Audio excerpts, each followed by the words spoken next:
अब बात करते हैं एक ऐसी फैक्ट्री की जिसके अंदर नशे का काला कारोबार चल रहा था। युवाओं को नशे में डुबाने के लिए फैक्ट्री में पिछले 6 महीने से ड्रग्स बनाए जा रहे थे, लेकिन किसी को कानो कान खबर नहीं लगी। इस फैक्ट्री में वो जहर बनाया जा रहा था जो पहले तो लोगों पर धीरे धीरे प्रभाव डालता है और फिर अपने साथ लाता है एक ऐसा तूफान जिसे काबू करना शायद ही किसी के बस में हो। धड़ल्ले से चल रही इस फैक्ट्री का खेल तो अब खत्म हो गया है, लेकिन बड़ा सवाल ये है कि युवाओं के साथ उनकी जिंदगी के साथ कौन खिलवाड़ कर रहा है। सबसे बड़ी ड्रग्स फैक्ट्री का भंडाफोड़, पुलिस की नाक के नीचे बड़ा कारोबार, पुलिस इंटेलिजेंस फेल, कौन देगा जवाब? युवाओं के साथ कौन कर रहा खिलवाड़?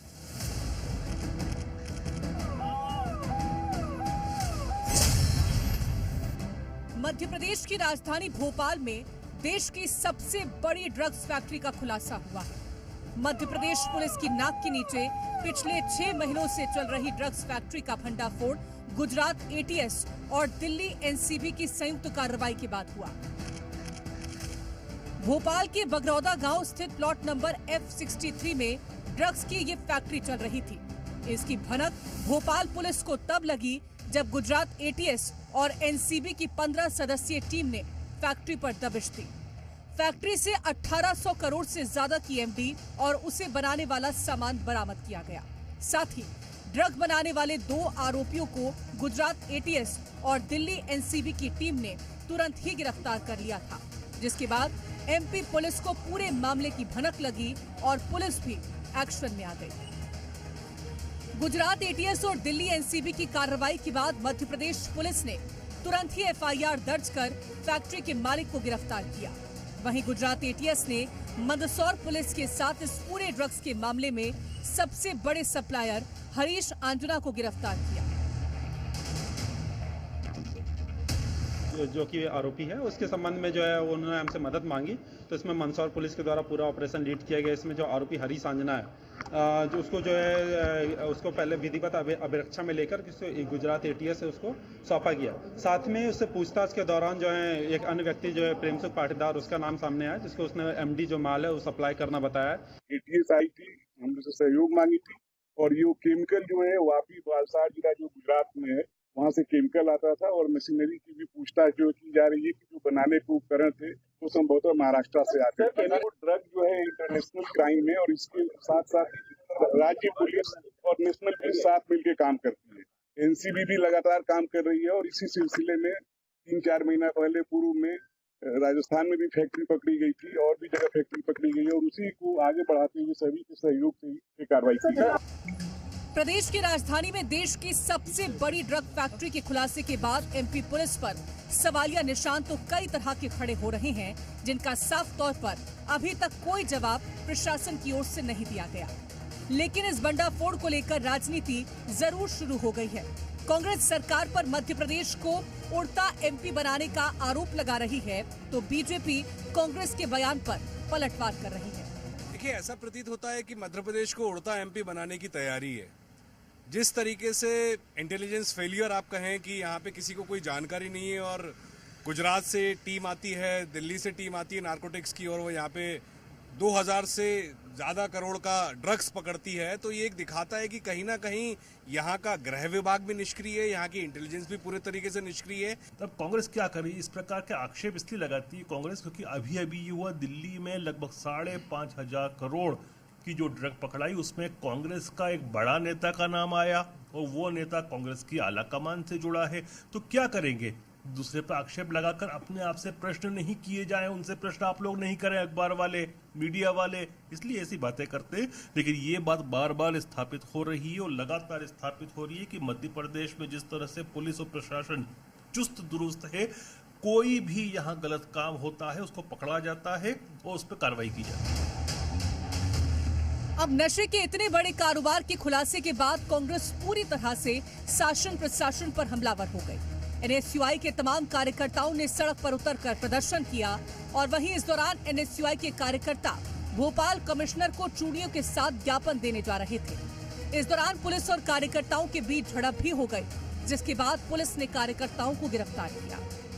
स्मार्ट पुलिसिंग का दावा करने वाली भोपाल पुलिस को गुजरात एटीएस ने इस छापेमारी की जानकारी नहीं दी। मध्य प्रदेश इंटेलिजेंस को भी भनक नहीं लगी। एटीएस भी कार्रवाई से अनजान रही। जब प्रदेश की राजधानी में इतनी बड़ी छापेमारी की भनक पुलिस को नहीं लगी, तो पिछले 6 महीनों से संचालित देश की सबसे बड़ी ड्रग्स फैक्ट्री की जानकारी नहीं होना कोई बड़ी बात नहीं है। जिसके बाद सवाल ये है कि अगर इस ड्रग्स फैक्ट्री का भंडाफोड़ नहीं होता तो कितने युवाओं की जिंदगी खराब हो सकती थी। 1800 करोड़ से ज्यादा के ड्रग्स कितने खतरनाक हो सकते हैं, इसका अंदाजा भी लगाना मुश्किल है। ब्यूरो रिपोर्ट, जी मीडिया। चलिए अब आगे बढ़ते हैं। नशे के बढ़ते कारोबार के बीच सरगुजा में महिलाओं ने इसके खात्मे का बीड़ा उठाया है। महिलाओं ने नशे के खिलाफ कमान संभाली है और प्रण लिया है कि ना ही नशे का कारोबार होगा और मैनपाट में ना ही कोई इसका सेवन करेगा। नियम कानून का पालन करवाने और निगरानी के लिए नशा मुक्ति निगरानी समिति भी बनाई गई है। सिगरेट पीकर खास रहा है, बोतल हंडी फोड़ दो, हंडिया दारू छोड़ दो। छत्तीसगढ़ के शिमला यानी मैनपाट की महिलाओं ने भी अब नशा मुक्ति अभियान छेड़ दिया है। सैकड़ों की संख्या में महिलाओं ने लाठी डंडा पकड़कर क्षेत्र के सभी चौक चौराहों पर रैली निकाली और नशा मुक्ति का संदेश दिया है। चैनपुर ग्राम पंचायत की महिलाओं ने नशा मुक्ति से जुड़े नियम कानून का पालन करवाने और निगरानी के लिए नशा मुक्ति निगरानी समिति भी बनाई। बीड़ी सिगरेट पीकर खास रहा है,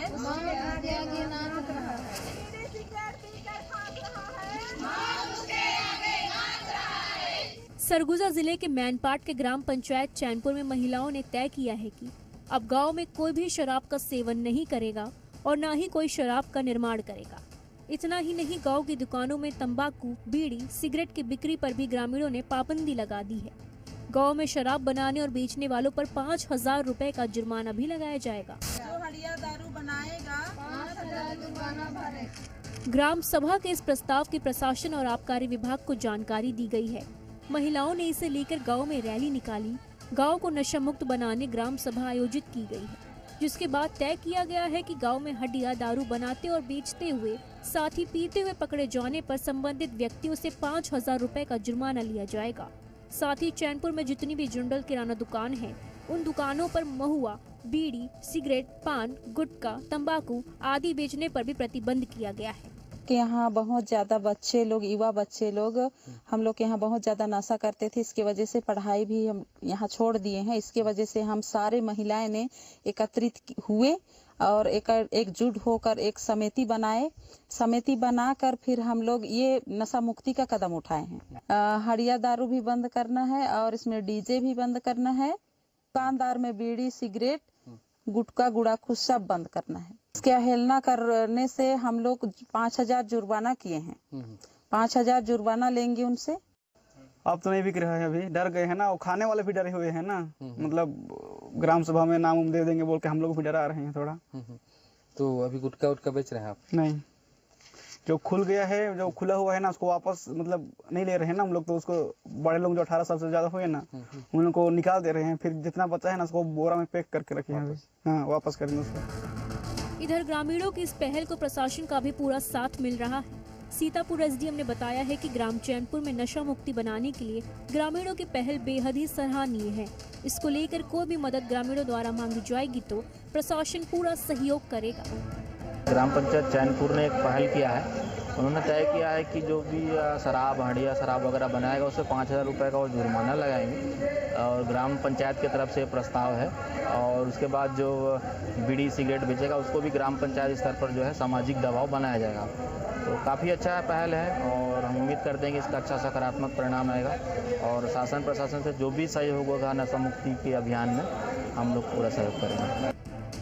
नशा मुक्ति से संबंधित बनाए गए नियम कानून का पालन करवाने और निगरानी के लिए महिलाओं द्वारा नशा मुक्ति निगरानी समिति का गठन किया गया है। अब देखना होगा कि महिलाओं की इस पहल से इस इलाके में कितना सुधार आता है। ब्यूरो रिपोर्ट, जी मीडिया।